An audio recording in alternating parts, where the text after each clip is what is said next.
must resist urge to use Ricky Gervais' laugh. Nope.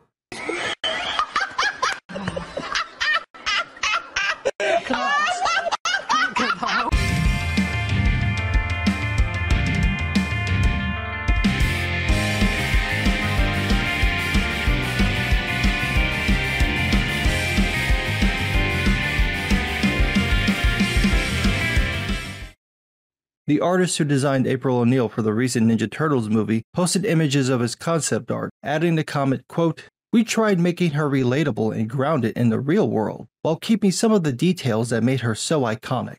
Well, you failed. There's nothing about this design that tells me that this is supposed to be April O'Neil. In fact, if you didn't tell me it was April, I would have never guessed. What were the iconic details you kept? A yellow jacket and red hair? Anybody can have those. Nothing about this screams April O'Neil. It seems like you went out of your way to make a character that looks nothing like April, probably to get a rise out of Turtle fans who like the previous movies and shows. This is the April most people know. Why would you make her look any different than that? Was it because they race swapped her on the recent show? At least in that race swap they didn't make her look fugly. Inexplicably black, yes, but still cute. Now before I go on, let me add the caveat that art is subjective. What I might find beautiful, you might find ugly, and vice versa. Let me also add that I'm not attacking the artist. He appears to be a skilled artist and was probably told to draw this. I can see Seth Rogen asking for a chubby black April because he thinks it'd be funny. I can also see Nickelodeon demanding diversity and representation, and this being the result. That's because there's an undeniable trend in Western media of creating the most visually unappealing, unattractive characters imaginable. This is especially true when it comes to black characters, and April's design is a basic template. We've seen this design dozens of times over the last decade. Hell, we just saw it in Disney's Strange World. April looks like the main character Ethan, from the braids to the beanie to the frumpy look to being husky. It's just the same generic look, and it's intentionally off-putting and is done on purpose. A prime example was a design change of Aloy from the Horizon games. There was a clear change in her appearance that had nothing to do with making her look older or worn from her journey, but specifically to make her look more masculine and less pretty. When people called out the obvious change, they were accused of wanting to have sex with the fictional character, because apparently that's the only reason anyone would mention the random change. A similar thing happened with the recent Fables teaser trailer featuring a very manly looking woman.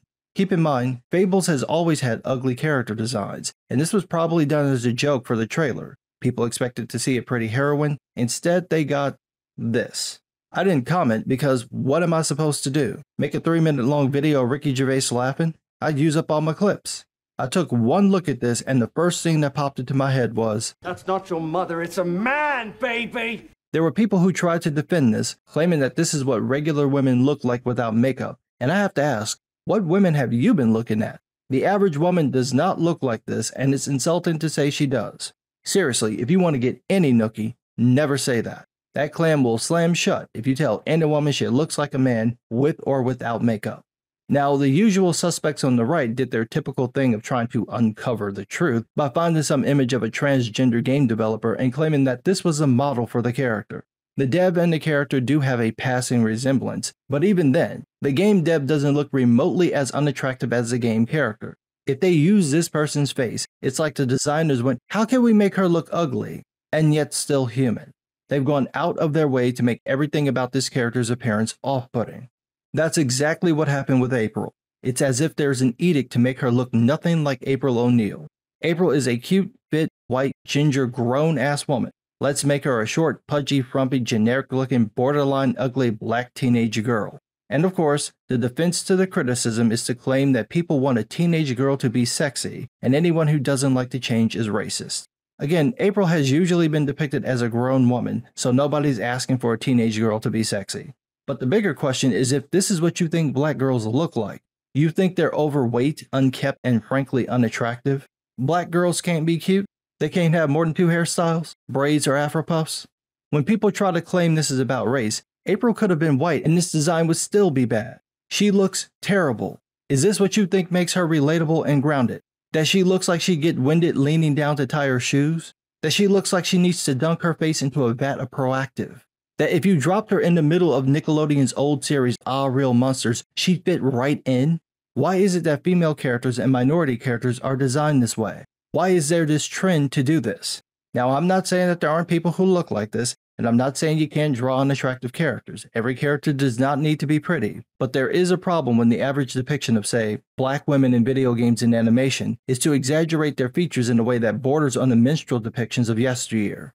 The deliberate ugliness of modern character designs is just off-putting, and this is a Western thing, by the way. You're not seeing this come out of Japan. This is a Western, mostly American contrivance, probably the result of the backlash against the male gaze. No, I'm not talking about men who like other men, but the feminist theory of men objectifying women via visual depictions.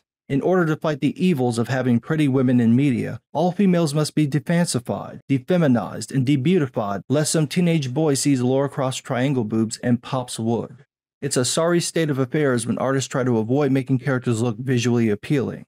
This isn't about anyone wanting to have sex with the characters, it's just a basic understanding that people are more likely to connect with characters they visually like. This is why the Hunchback from Disney's adaptation of The Hunchback of Notre Dame still looks kinda cute. Your goal when designing human characters shouldn't be to make the audience go, ew, gross. That seems to be the trend in modern Western media, and unfortunately for studios and developers, people are getting tired of it, and eventually they're going to stop showing up for it. You can call it whatever ism you want, that's not going to change people's mind. They don't like it, and they're going to keep letting you know. But what do I know? I'm just some guy.